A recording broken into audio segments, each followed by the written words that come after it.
বিশ্বাস করি তার বক্তৃতার মধ্য দিয়ে যে বরিশাল আমাদের নিজ জেলায় আমাদের ছাত্রদের ব্যবস্থা হয়ে যাবে এবং আগামী রাষ্ট্রনায়ক জনাব তারেক রহমান শিক্ষার উপরে ছাত্রদের যে শিক্ষার উপরে সেখানে জোর করবেন এবং কর্মসংস্থানের ব্যবস্থা করবেন, এটাই আমরা তার কাছে আশাবাদী। আর এই দেশ মাদক মুক্ত সন্ত্রাস মুক্ত করবেন, এটাই তার কাছে আমাদের সকলের চাওয়া পাওয়া। বিএনপি তথা দেশনেত্রী খালেদা জিয়া সরকার এই বরিশালকে বিভাগ হিসাবে ঘোষণা করেছিলেন।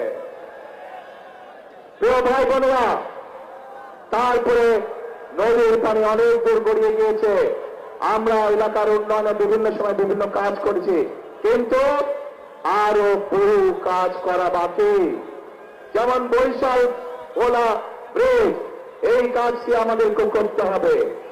এখানকার শেরেবাংলা মেডিকেল কলেজ, সেদিকে এলাকার মানুষের চিকিৎসার জন্য উন্নত করতে হবে।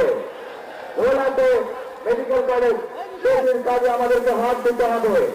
সবচেয়ে বড় সমস্যা এই এলাকার নদী ভাঙন সমস্যা। মানুষের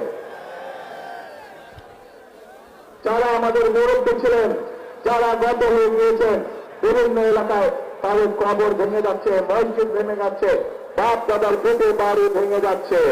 প্রিয় ভাই বোনেরা, এই বিশাল এলাকাকে আমাদের বেড়িবাঁধ দিতে হবে। বেড়িবাঁধ দিয়ে নদী ভাঙন আমাদেরকে ঠেকাতে হবে যে কোনো মূল্যে। কাজেই অনেক কাজ বাকি আছে আমাদের। এই কাজগুলো যদি করতে হয় তাহলে অবশ্যই আপনাদেরকে সঠিকভাবে সিদ্ধান্ত নিতে হবে। আপনারা দেখেছেন বিএনপি সকল সময় চেষ্টা করেছে আপনাদের পাশে দাঁড়াতে। এই এলাকায় 1978 সালে পল্লী বিদ্যুতের লাইন শহীদ রাষ্ট্রপতি জিয়া রহমান চালু করেছিলেন। কাজেই বিদ্যুতের লাইন বলুন, বরিশাল বিভাগ বলুন, এর বাইরে আরো অনেক কাজ যেগুলো বিএনপি করেছিল, কিন্তু কিছু কাজ শেষ করে দিতে পারে নাই। এর মধ্যে বিগত 16 বছর, 1 যুগেরও বেশি সময় ধরে স্বৈরাচারের শাসন আমলে অনেক কিছু জমা হয়ে গেছে। যে কাজগুলো করতে হবে, রাস্তাঘাট ভেঙে ধ্বংস হয়ে গিয়েছে, স্কুল কলেজগুলোকে ভেঙে ধ্বংস হয়ে গিয়েছে, ছোট ছোট হাসপাতাল উপজেলা স্বাস্থ্য পর্যন্ত শিক্ষকের অভাব। এই সকল সমস্যার সমাধান আমাদের করতে হবে। যখন আপনারা ধানের শীর্ষে ইনশাল্লাহ নির্বাচিত করবেন, তাহলে আমরা এই সকল কাজ করতে পারবো।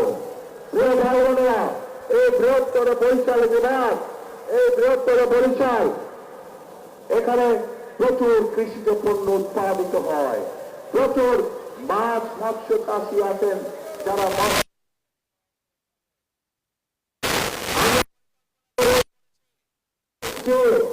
এই ফসলগুলোকে, এই মাছ মৎস্যগুলোকে কিভাবে হিমাগারে রেখে কৃষকদেরকে বা মৎস্য চাষীদেরকে সহযোগিতা করা যায়।